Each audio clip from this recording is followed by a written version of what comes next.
Boa tarde, gente. Tudo bem? Nós vamos dar início, né, ao nosso quarto café teológico. Só para explicar um pouquinho, né, a nossa proposta aqui. Bom, o café teológico é um espaço que a gente criou aqui na nossa comunidade para discussão, para o estudo, para reflexão sobre alguns temas que nós consideramos ser importantes para a vida da igreja. E que, às vezes, são temas pouco discutidos ou pouco abordados dentro de nossas comunidades.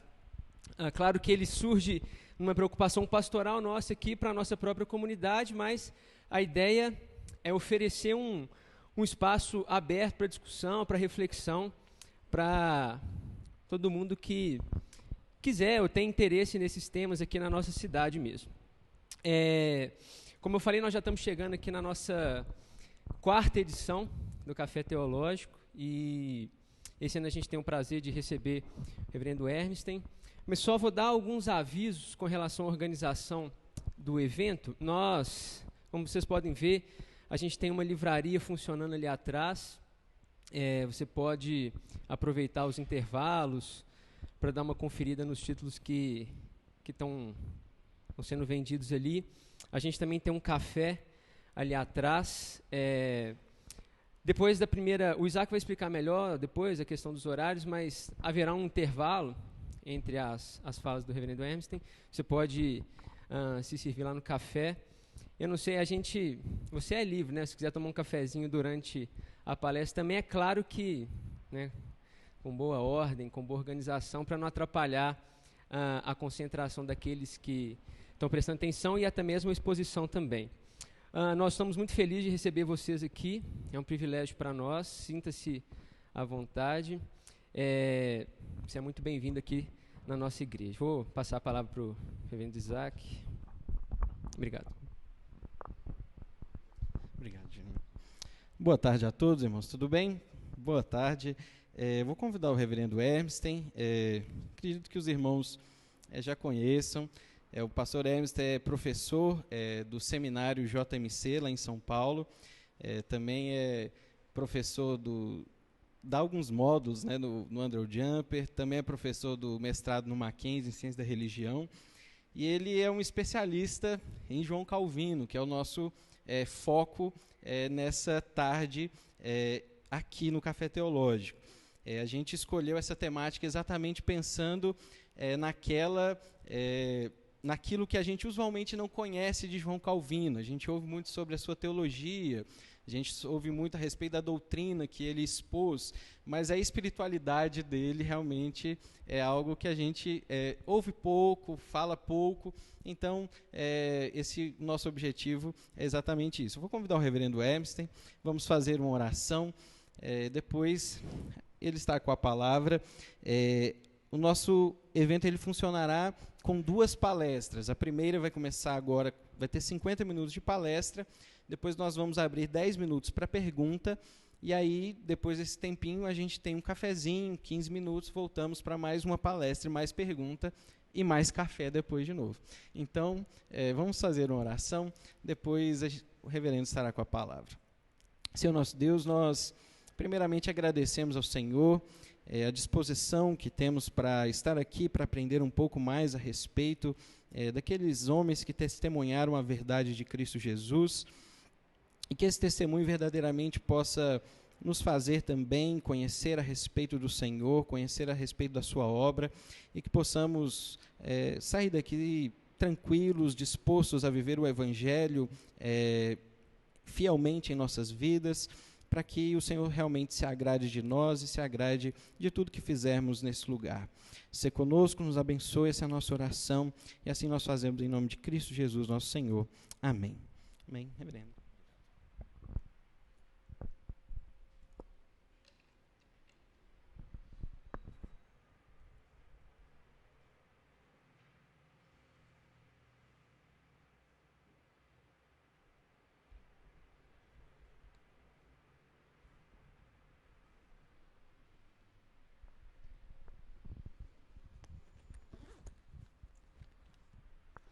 Meus irmãos, boa tarde a todos. É uma satisfação estar com vocês. É sempre bom voltar a Belo Horizonte, onde eu comecei meu ministério pastoral, quando a maioria de vocês ainda não era nascido, né? Em 1980. São uns 3 ou 4 aqui que tivessem nascido na época. E é bom voltar aqui quando eu posso, tenho muita alegria. Quando o reverendo Isaac nos convidou, já há muitos meses, eu acho que no início do ano, acho que foi isso, eu aceitei de imediato, com muita satisfação. Depois conheci o projeto, o que era o projeto, e me sinto feliz por estar fazendo parte desse crescimento de ideias, de compreensões, de mentalidades. Isso é muito bom, e ver aqui muitos jovens presentes, jovens que buscam referências, e sem dúvida João Calvino é uma grande referência. Eu espero que o que nós vamos comentar hoje os ajude a desejar, a ler Calvino. Calvino é muito mais conhecido por informações de terceiros. Talvez uma das maiores mentes que tratam de Calvino é Max Weber, e muitos conhecem Calvino via Max Weber, só que Max Weber nunca leu Calvino. Então, nós temos alguns disparates nessa compreensão. Eu estou feliz, satisfeito, trago um abraço fraterno de minha igreja, a primeira igreja presbiteriana de São Bernardo do Campo, da qual eu tenho a alegria de ser um dos pastores auxiliares. Que Deus abençoe a todos. Bom, são 3h21, 4h01 eu pararei, se eu resistir até lá. Vamos lá. A espiritualidade de João Calvino, teologia, vida e pastorado é o tema que nós combinamos de falar, e eu já destaco uma citação de Calvino. Eu espero que dê para ler, acho que dá sim. As letras vão estar maiores, essa aqui é só por causa da gravura. Sempre que os homens são chamados por Deus, os dons são necessariamente conectados com os ofícios, pois Deus não veste homens com máscara ao designá-los apóstolos ou pastores, e sim os supre com dons, sem os quais não tem eles como desincumbir-se adequadamente do seu ofício. É uma observação de Calvino magnífica, a compreensão de que Deus não nos torna representantes de alguma coisa, no sentido de que eu tenho apenas o título, eu tenho o ofício, mas não tenho a capacitação. Deus, quando nos chama para algo, Ele nos capacita para algo. Isso é claro no pensamento de Calvino. Bom, vamos lá. Então, ver. O homem, sua teologia e prática pastoral. Calvino entende o balbuciar de Deus como sendo uma forma da qual Deus se vale para comunicar a sua palavra. Deus se acomoda graciosamente à nossa compreensão. Usando uma interpretação de Magrath a respeito de Calvino, é que a revelação de Deus é um ato de condescendência. Deus, o ser transcendente, ele vem ao nosso encontro, se revelando de uma forma, de um modo que podemos compreendê-lo. Calvino entendia que Deus, na sua palavra, se acomodava à nossa capacidade, daí essa figura de balbuciar, que é uma figura que Calvino usa para falar de Deus. Ele diz, assim como as amas balbuciam para falar com as crianças, Deus também balbuciava para falar conosco. A ênfase é mostrar a grandeza de Deus e, ao mesmo tempo, a sua proximidade de nós por meio de sua revelação. Deus adapta-se à linguagem humana, ao nível humano de compreensão. Mais uma vez, são lugares diferentes. Deus acomoda-se ao nosso modo ordinário de falar por causa de nossa ignorância. Às vezes, também, se me é permitida a expressão, gagueja. A ênfase de Calvino é apenas na acomodação. Esse princípio da acomodação, que não é o meu ponto, né, a palestra, vai ser fundamental para o desenvolvimento da ciência nos países de ênfase cristã e, de modo especial, de ênfase cristã reformada. Mas não é o viés da minha palestra, mas sugiro que vocês procurem um artigo na FIDES sobre Rompendo em Fé com a Fé, um artigo sobre ciência. Lá eu discuto essa questão. Mas vamos continuar aqui. O Espírito e a palavra são inseparáveis. Esses pontos tornam o homem inexcusável e realçam a relevância das Escrituras para a vida cristã. Para Calvino, Deus não nos fala fora da sua palavra. E, ao mesmo tempo, a palavra nada nos diz sem o Espírito Santo. Os dois trabalham simultaneamente e de forma ordeira. Aqui, no entanto, nós vamos nos deparar com um paradoxo da teologia de Calvino. Ao mesmo tempo que Deus fala a nós de forma acomodatícia, de forma que possamos entendê-lo, essa palavra, ela permanece inacessível a nós espiritualmente. É um paradoxo, ou, se vocês preferirem, uma antinomia. Deus se acomoda à nossa compreensão, mas mesmo Deus se acomodando à nossa compreensão, o homem não consegue entender os tesouros da sabedoria de Deus, porque esses tesouros estão fora do alcance da cultura humana. Por que isso? Porque todos nós somos incapazes de compreender os mistérios de Deus até que Ele mesmo, por sua graça, nos ilumine. Então, nós vamos observar dois estágios, vamos dizer assim, revelacionais. Deus nos fala por meio da sua palavra, de forma que nós possamos entendê-lo.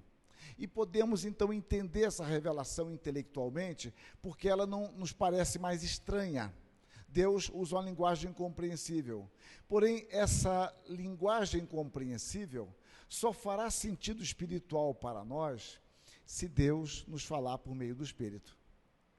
Ou seja, a palavra é compreensível. Qualquer indouto pode ler a palavra e, se ler com atenção, poderá entender o que está sendo dito. Mas nunca vai ter um discernimento espiritual se não for a obra do Espírito Santo, que nós chamamos de iluminação. Então, é importante entender isso no pensamento de Calvino. Ele diz lá, a palavra de Deus é uma espécie de sabedoria oculta, a cuja profundidade a frágil mente humana não pode alcançar. Assim, a luz brilha nas trevas, até que o Espírito abra os olhos ao cego. Então, a luz brilha nas trevas, e o homem não consegue entender essa luz, até que o Senhor abra os seus olhos. Porque Deus age na palavra e age no homem.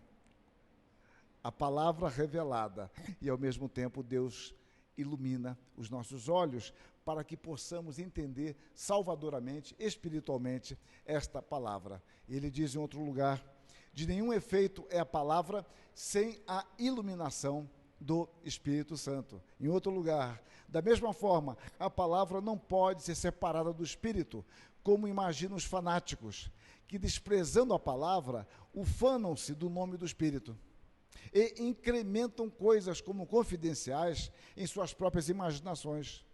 É o espírito de Satanás que é separado da palavra, a qual o Espírito de Deus está continuamente unido. E é curioso porque a Reforma se deparou com este problema. Às vezes nós nos preparamos para um inimigo externo, e quando o inimigo é interno, nós não estamos preparados para ele. Quando Paulo se despede dos presbíteros de Éfeso, lá em Atos 20, ele diz que dentre eles mesmos surgiriam lobos vorazes que não poupariam o rebanho. A Reforma se preparava muito bem para inimigos externos. Inimigos externos, entendam, a seita católica romana. É contra ela que eles se preparavam.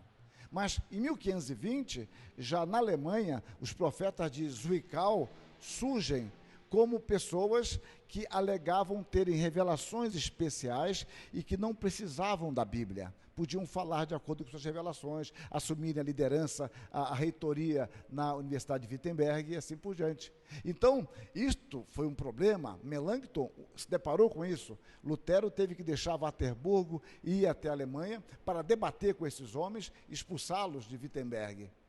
Mais tarde, Calvino se depara com pessoas assim também, mas com uma ideia mais difundida, que ele chama dos fanáticos. Daí a preocupação, você não pode falar em nome do Espírito sem a palavra, e a palavra sem o Espírito não diz nada, espiritualmente a você. É importante entender esse contexto de Calvino. Daí, a autoridade relativa. Isso é um ponto muito importante.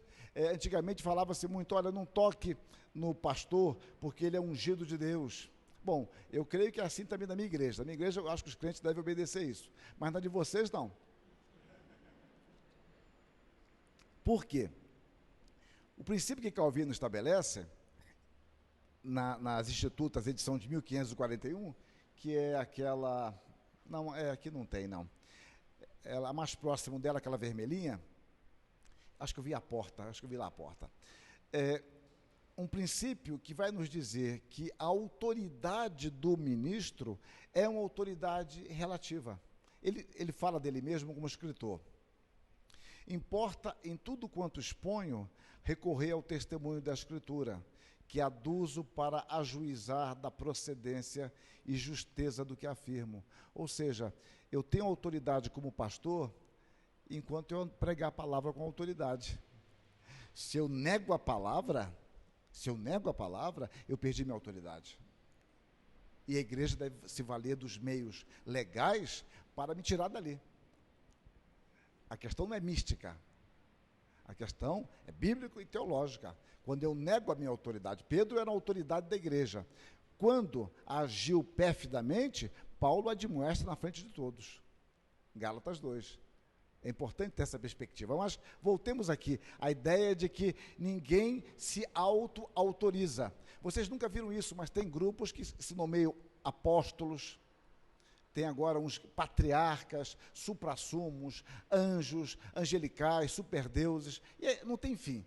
O grau de bobagem sempre ultrapassa a nossa capacidade de pensar. É impressionante.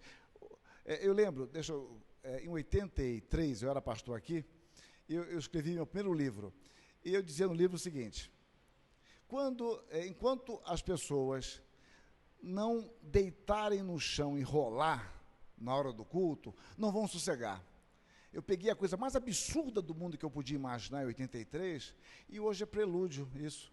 Então, mas vamos começar o culto, começa a girar aqui. Então, eu estou querendo dizer que você se surpreende. O que você imagina que é um absurdo hoje, amanhã isso está muito datado. O cara lê sua obra, rapaz, isso aqui está datado demais. Porque o exemplo que ele está dando com um absurdo, hoje é o aquecimento espiritual para o culto. Né? É o café teológico. Né? Aliás, eu não vi café nenhum até agora, viu? Bom, então... a máquina de café expresso e tal. Bom, então, como eu estava dizendo, você deve entender que a autoridade emana de Deus, mas não é a autoridade que você agora chama para si e patenteia.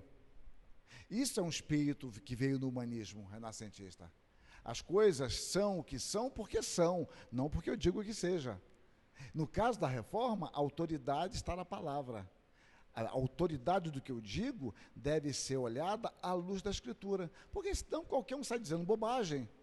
E os títulos dele vão dizer que aquilo é grande porque ele disse.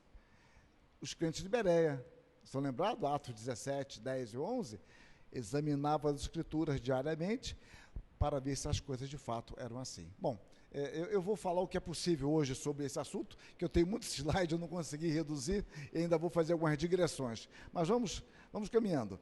Somente as Escrituras são absolutas. Toda autoridade ministerial nossa é uma autoridade relativa ou derivada. A autoridade está na palavra de Deus. A teologia, então, tem como propósito principal nos ajudar a compreender as Escrituras. E cada vez mais a teologia fica mais abstrata e filosófica como um fim em si mesmo.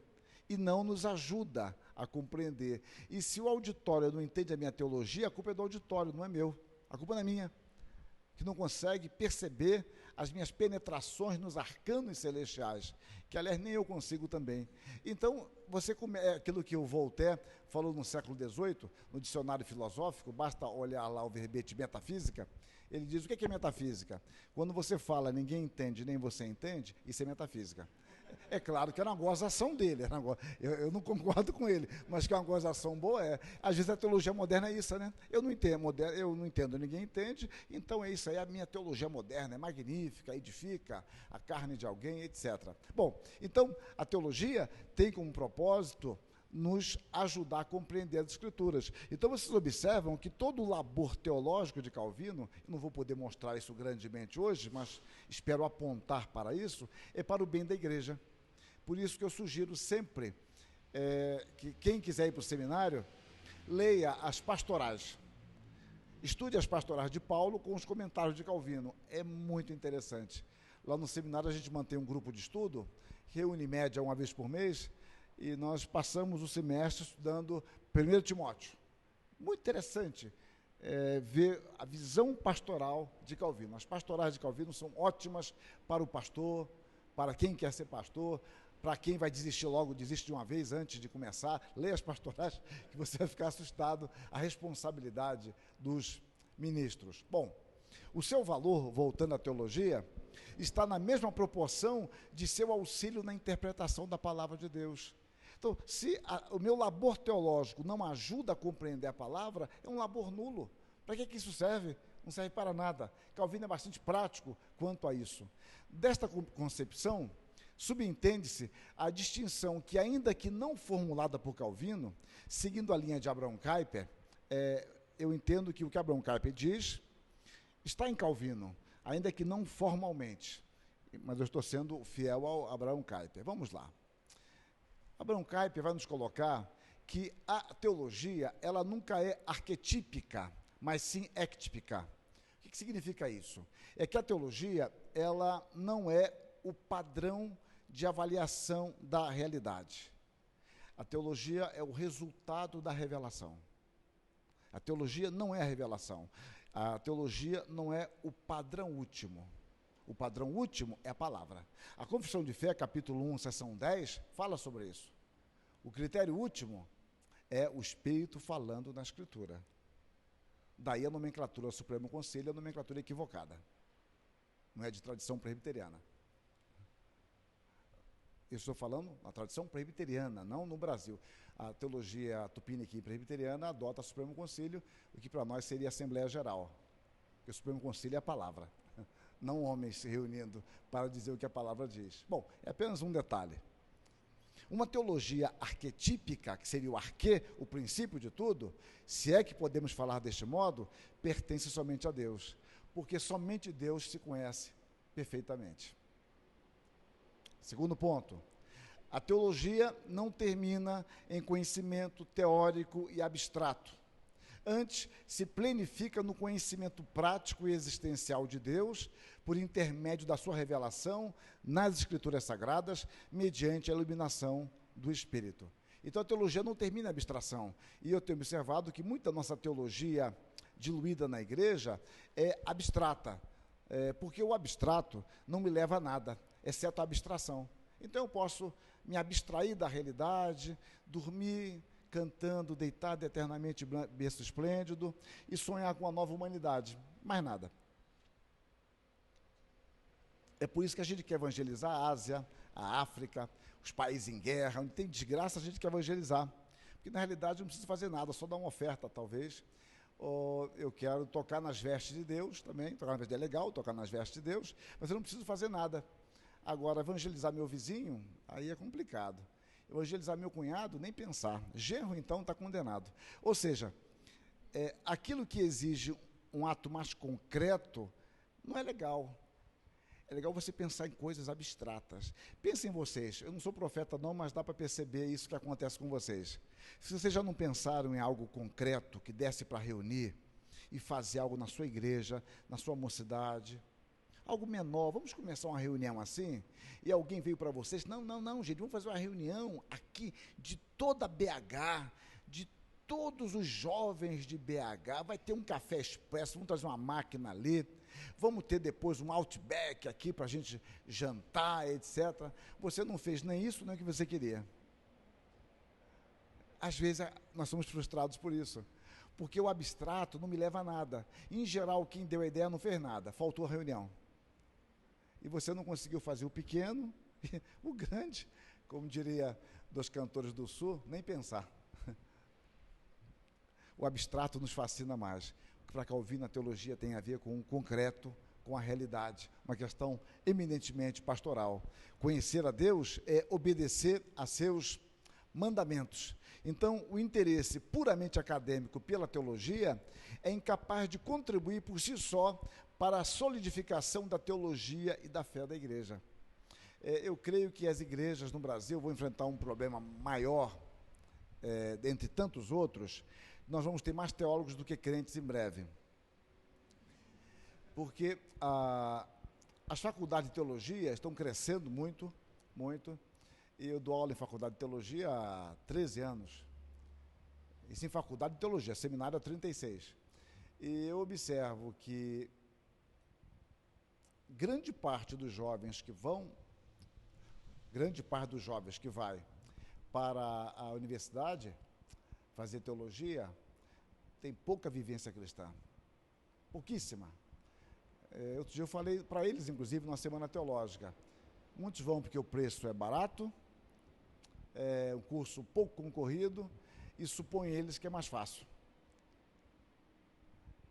E eu não sei o que vai dar, porque não tem emprego para teólogo. E as igrejas sérias não vão ordená-los. Vão ordenar quem fez seminário na sua igreja.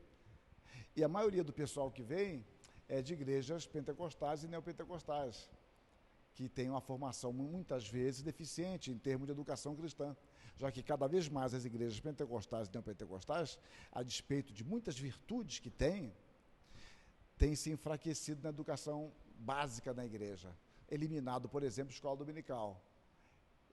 Então, eu recebo jovens, às vezes, em universidades, que não conseguia nem professar a fé na minha igreja, seria reprovado. Mas vão ser teólogos daqui a pouco. Bom, é apenas um visionário de um pastor perto de aposentadoria. Deve ser exagero meu.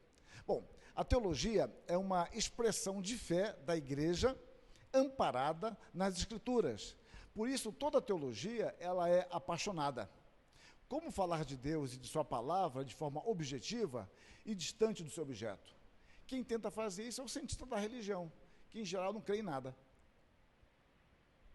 exceto no seu método. Eu vou falar de Deus de forma objetiva. Eu não consigo falar do meu neto de forma objetiva. Eu não consigo falar do meu carro de forma objetiva. Vocês observaram isso? Para a mulher é diferente, mas para o homem, fala do carro. Esse carrinho é ruim, hein? Não, que é isso? Tal, meu carro não, olha assim, esse carro tem um espelho legal, retrovisor, tal, é assim, um motor é assim. A gente se envolve, o tom de voz muda. Como é que você vai falar de Deus agora de forma objetiva, desapaixonado? Eu estou inspirado aqui em Kierkegaard, quando fala que um filósofo sem paixão é um ser medíocre. Eu aplico isso ao teólogo. O teólogo sem paixão é um sujeito medíocre. A teologia, ela é elaborada pelos crentes. O caminho da fé é o caminho da paixão. Nós somos crentes, nós cremos. E quando eu não quero ser crente, eu sou crente, não tem jeito. Não existe ateu prático. Eu posso, como crente, me manifestar como ateu prático sem perceber. E, no fundo da questão, não existe ateu teórico. Haverá sempre um tipo de fé em mim, nem que seja uma fé catalisadora que nega todas as fés. Mas eu tenho a minha fé. Eu me lembro do grande teólogo batista, Strong, ele falando no século XIX, final do século XIX, de que por que as pessoas procuram sistematizar a teologia? Porque a mente humana precisa de uma sistematização.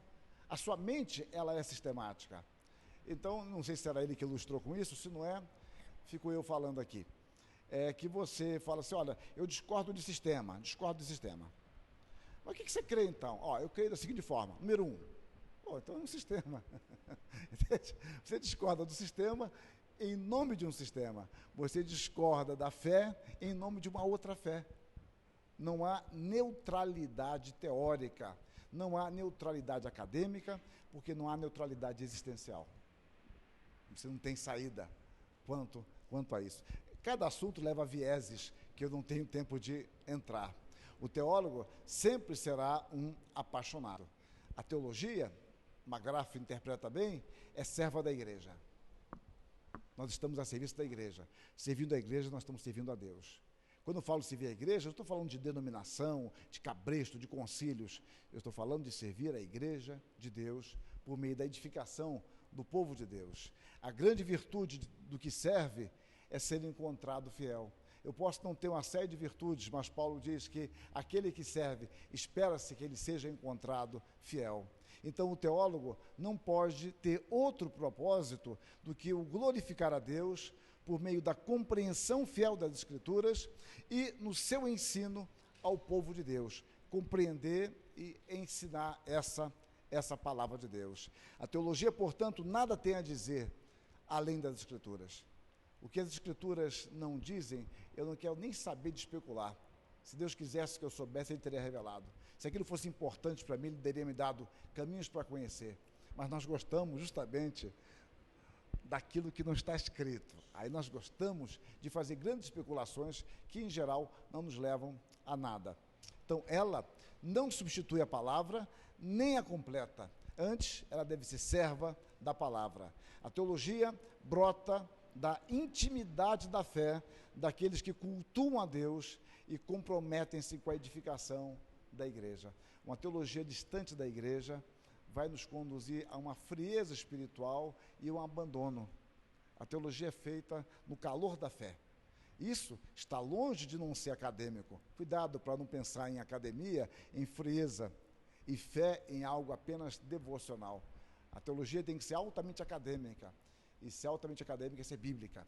Se valer da exegese, dos recursos que nós temos, da história, da crítica textual, dos originais, sem dúvida, estudar com seriedade. Mas nós estudamos como alguém dentro da igreja. O Emil Brunner já nos falava sobre isso. A teologia não é feita por alguém de fora da igreja. Eu estou falando da minha igreja, daquilo que eu creio, daquilo que vai determinar minha posição em termos de vida, em termos de relacionamento.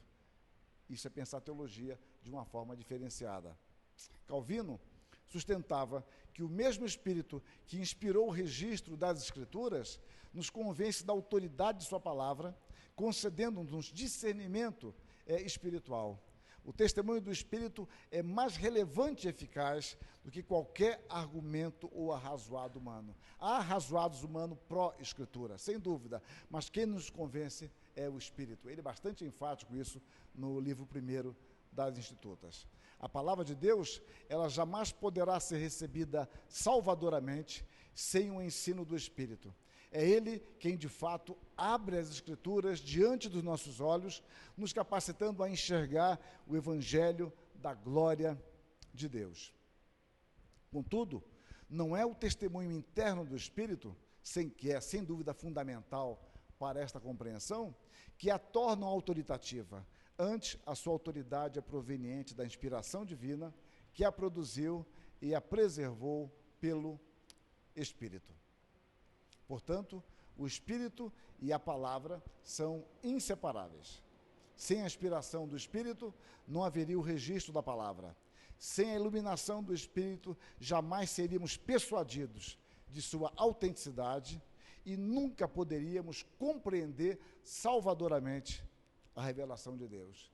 E isso nos leva, então, a estudar a palavra com submissão a Deus, a proclamá-la e orar para que as pessoas compreendam essa palavra e sejam salvas pela graça, porque nós cremos que o Espírito é fundamental quanto a isso. Na palavra, temos uma ação retroalimentadora. O Espírito nos conduz à palavra. A palavra nos instrui sobre o Espírito. Calvino não ignorava os argumentos em prol da autoridade bíblica. Ele simplesmente entendia que, sem a iluminação do Espírito, por mais razoáveis que fossem os argumentos, e ele cria que eram, não adiantaria. Os homens jamais poderiam ter um conhecimento salvador. Daí a oração, que eu sempre digo, do exegeta cristão: desvenda os meus olhos para que eu contemple as maravilhas da tua lei. Então, em síntese, sem o Espírito não haveria evidência objetiva que se tornasse persuasiva ao homem. Calvino é, de fato, o teólogo da palavra e do Espírito. Ele jamais separa uma coisa de outra. Discípulo da Escritura na escola do Espírito. Não é a igreja aquela que, ultrapassando os limites da palavra de Deus, diverte-se em fazer novas leis e inventar novos modos de servir a Deus. Quando dizemos ser esse o sentido da lei, não estamos a impor uma interpretação nova de nós mesmos. Pelo contrário, estamos a seguir a Cristo, o melhor intérprete da lei. Calvino, ele não sentia necessidade de explicar todas as partes da Escritura. Ou seja, Calvino não partia da explicação final para depois começar do início, não. Ele sabia que sua responsabilidade era expor a Escritura. Daí a sua ênfase no sermão expositivo, continuar dias, semanas, meses, anos, expondo a palavra. Ele cria nesse método de expor a palavra. Mas ele não acha que a necessidade dele não é de ficar conciliando aparentes contradições, porque ele cria que a palavra se auto-evidenciava e se auto-explicava. A aceitação do paradoxo ou antinomia faz parte da própria limitação nossa. O que é uma antinomia? A maioria dos autores prefere a expressão paradoxo. Eu ainda prefiro a expressão antinomia. Antinomia significa o seguinte: quando você tem duas verdades que você não tem como negá-las, mas não sabe conciliá-las. Então, o caso mais clássico é esse, você crê na soberania de Deus sobre todas as coisas e você crê na livre agência e responsabilidade do homem. Você não pode negar nem uma coisa nem outra, mas você não consegue explicar isso perfeitamente. Então faz parte da teologia, conforme Calvino entende, o conviver com essas antinomias bíblicas, não porque elas sejam antinômicas, mas é porque a nossa mente é limitada para alcançar a plenitude da explicação. A Escritura é suficientemente clara, mas não absolutamente clara em todas as coisas. A própria Confissão de Fé, ela já nos instrui lá no capítulo 1, seção 7. Na Escritura, não são todas as coisas igualmente claras em si, nem do mesmo modo evidentes a todos. Contudo, as coisas que precisam ser obedecidas, cridas e observadas para a salvação, em uma ou outra passagem da Escritura, são tão claramente expostas e aplicadas que não só os doutos, mas ainda os indoutos, no devido uso dos meios ordinários, podem alcançar uma suficiente compreensão delas. Ou seja, nem tudo tem uma luz tão forte como outras verdades. Nem todas as verdades têm uma luz tão evidente, mas são possíveis de serem compreendidas. Ele jamais considerou como tarefa da teologia conciliar aparentes paradoxos, que considerava mistérios centrais das Escrituras. Calvino entende que a prática de afastar o povo da palavra, mantendo-o na ignorância, é uma atitude anticristã e altamente prejudicial, porque Calvino já é de uma segunda geração da Reforma, quando já havia um certo decréscimo no interesse pela Reforma na Europa. Já não havia mais o mesmo ímpeto de 30 anos atrás. Bom, e o que acontece?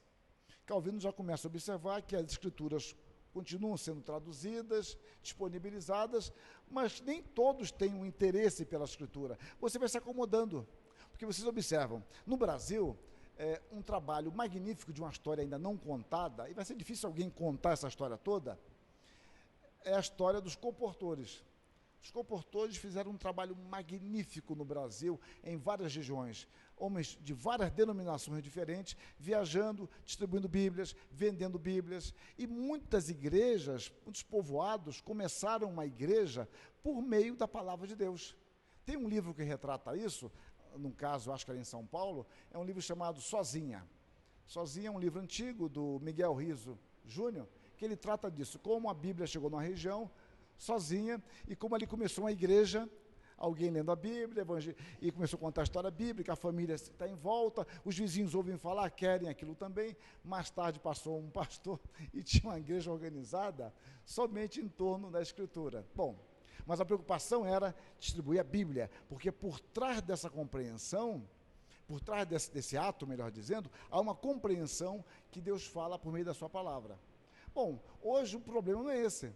Hoje nós temos Bíblia para tudo quanto é gosto, a Bíblia rosa, verde, azul, a Bíblia vermelha com leite, né, que é rosa, tal. Então você tem Bíblia de tudo quanto é gosto, anotada de tudo quanto é jeito, e não adianta. A superstição está cheia. As nossas igrejas evangélicas são macumbeiras, hoje, em grande parte, são espíritas, são católicas, cheias de misticismo. Nossa, precisamos de uma nova reforma, E a Bíblia está aí. Então a questão não é mais a Bíblia estar disponibilizada. Se você quiser ler a Bíblia do século XXI, tem, ela deve ser mais inspirada do que a outra. Então você tem, nota de rodapé, tem para tudo quanto é gosto. Tem de Scofield até Genebra. Eu combato uma e outra, não há problema. A Bíblia não tem que ser anotada. Mas publique-se. O fato é que nós temos a Bíblia, edição não falta, linguagem de hoje, linguagem de ontem, linguagem de amanhã, você tem tudo. E não adianta. A boçalidade domina os nossos arraiais. A ignorância está nos nossos arraiais. A superstição está nos nossos arraiais. Mas Calvino, então, se depara já com o início da reforma, na segunda fase, digamos assim, mas ele começa a observar que muitos não vão à palavra. Há o fato de afastar o povo da palavra, mas também ele já observa que há, por parte do povo, um desinteresse para com a palavra. É porque eu descobri uma coisa ao longo da vida, que algumas pessoas não gostam de soluções, elas gostam de problemas. Elas gostam de reclamar. Quando você dá a solução, eu não quero. Se não tivesse chovendo, um guarda-chuva aqui. Mas se o guarda-chuva fosse automático, não, aperta o botão aqui. Se não tivesse com calo no dedo, toma um band-aid. Agora passou a hora, né? Eu não gosto de chegar atrasado. Então não adianta. Não busquem soluções. A pessoa quer o problema. Então você vem com soluções, você acaba atrapalhando. Vocês jamais viram isso. Esses exemplos são muito abstratos. Bom, ao mesmo tempo, ele lamenta que nem todos, mesmo tendo oportunidade, têm usado deste privilégio, o estudo das Escrituras. Quando negligenciamos tal disciplina, nos tornamos insensíveis e destituídos de todo e qualquer discernimento. Ou seja, os líderes da seita romana afastavam um pouco do povo da palavra. Agora o povo está começando a ter a palavra, mas negligencia o estudo da palavra de Deus. Miopia e discernimento. A palavra de Deus oferece-nos o escopo de nosso pensar e agir. Por meio da palavra de Deus, isso é muito forte em Calvino, de um modo especial no livro 1, nós podemos ter uma visão real de Deus, de nós mesmos e do mundo. E eu volto à figura cara a Calvino, que é a figura dos óculos. As Escrituras se constituem nos óculos por meio dos quais você lê a realidade. E quem é míope sabe bem isso. Quando você tira os óculos, fica impraticável. Quem usa muitos graus não consegue dirigir. Alguns entram até em crise existencial, não enxergo, logo não existo, porque começa a ter dúvidas sobre si mesmo. E é difícil conversar sem óculos, quem é muito míope. É uma coisa curiosa. Ou se faltar energia elétrica. Eu quero ver, gente, que bom, faltou energia elétrica hoje, às 9 horas. Vamos conversar até às 11. Que conversar nada, você vai dormir mais cedo. Vou dormir mais cedo, porque amanhã, se Deus quiser, eu vou glorificar a Deus por meio do meu serviço, tal. Mas conversar que é bom, Neca. A ideia é que você, sem a visão clara, é mais difícil dialogar.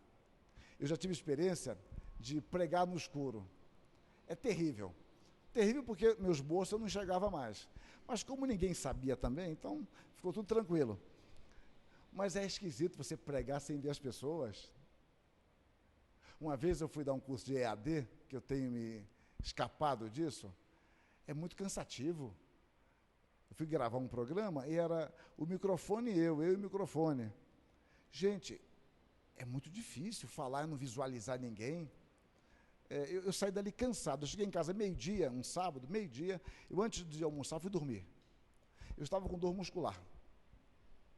Foi uma experiência que eu não quis mais repetir. O que estou querendo dizer é que você, sem a visão clara das coisas, no caso ali de um auditório, a questão ideal pode ser física, porque eu estou míope, é algo mais difícil para nós.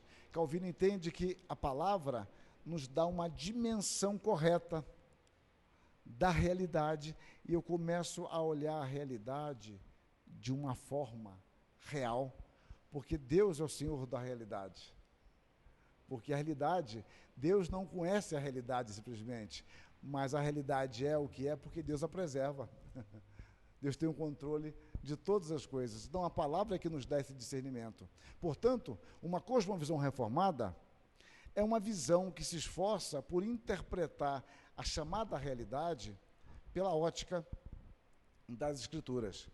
Sem as Escrituras, permanecemos míopes para distinguir as particularidades do real tendo uma epistemologia desfocalizada.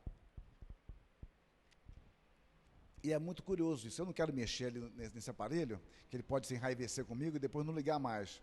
Mas você pega um aparelho desse e mexe e tira de foco, é muito interessante. Nossa, esquisito, agora está no foco. Você tira do foco. Então, você tirar do foco, a imagem fica distorcida para você. Aí, quando vai colocando no foco, tá, pronto, tá legal, agora tá legal. Então, nós só podemos ter uma visão dentro de um foco correto da realidade, uma epistemologia focalizada, vamos dizer assim, a partir da Escritura. Somente e simplesmente a palavra. Mas são 4:01, é hora de parar.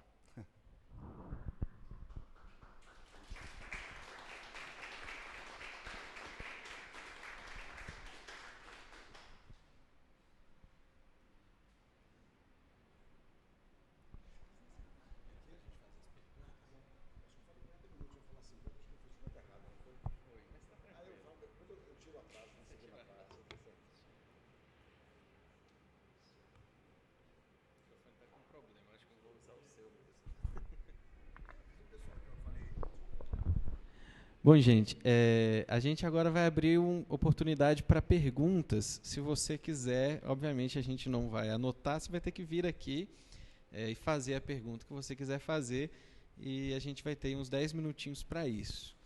Então, se alguém se sentir à vontade, se ninguém tiver, a gente vai tomar café. Pode levantar também. Café. Pode falar daí se quiser também. Pode.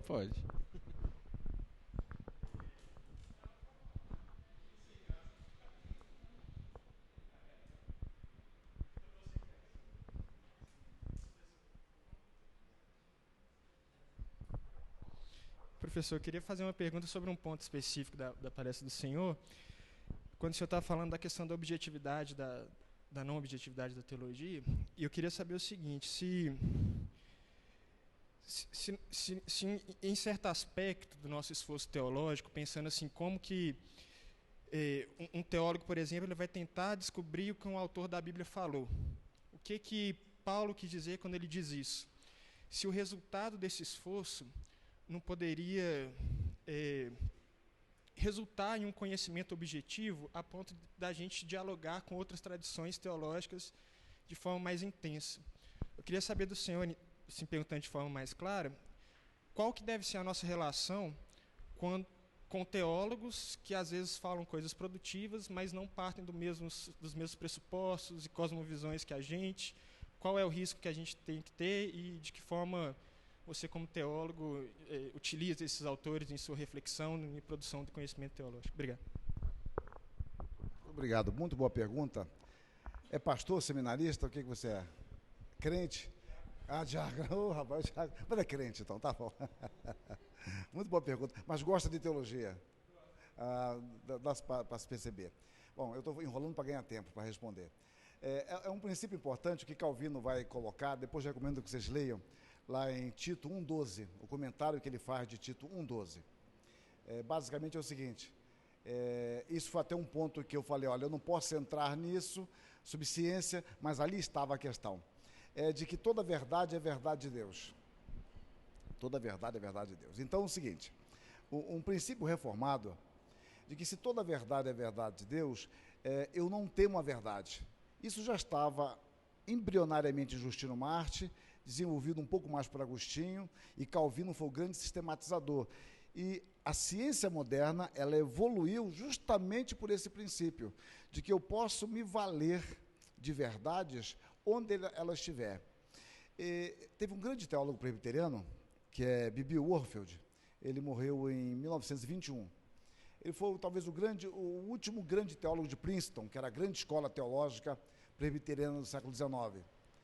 E ele sofreu muito porque o Warfield, ele era um sujeito altamente acadêmico, e quando ele pesquisava dentro de teólogos mais liberais possíveis, os conservadores batiam nele. E os liberais aplaudiam. Vocês fizeram comigo aqui agora. Não que sejam liberais. Quando ele concluía de forma conservadora, os conservadores aplaudiam, os liberais batiam nele. Ele batia dos dois lados. Ele apanhava dos dois lados porque a metodologia dele era diferente. Então, eu entendo isso, eu pratico desde meu tempo de estudante. Claro, eu não tinha consistência teórica para isso, mas caminhava assim, de que você pode se valer de todos os teólogos e se valer do que ele diz positivamente. O grande ponto para nós é ter um quadro de referência. Esse quadro de referência, que eu chamo, que na academia costuma chamar de referencial teórico, e é bom que passa lá uma matéria 6 meses explicando isso e ninguém explica direito, quais são os pressupostos que regem o seu pensamento. Então, eu posso me valer do que você diz, algo importantíssimo que você diz, que eu pego para a minha teologia, embora eu não siga o seu referencial teórico e nem acompanhe as suas conclusões, mas aquilo me ajuda na compreensão. Tem uma figura que eu gosto de usar muito, que é do Ratzinger. Ele fala, essa figura do Ratzinger, só que essa figura era antes de ser papa, viu? O Ratzinger, então, e daí? Tudo é verdade, é de Deus.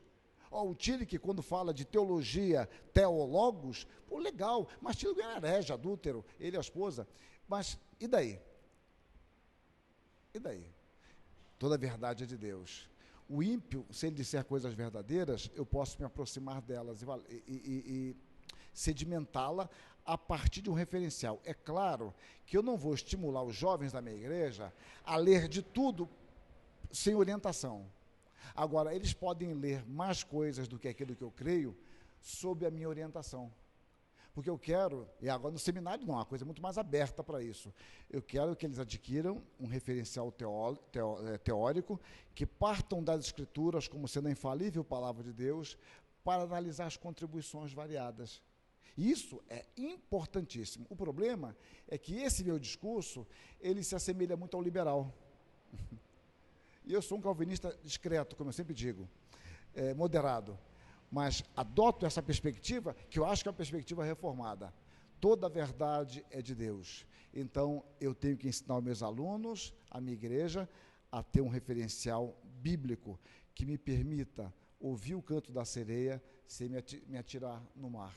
Essa é a minha perspectiva. Bom.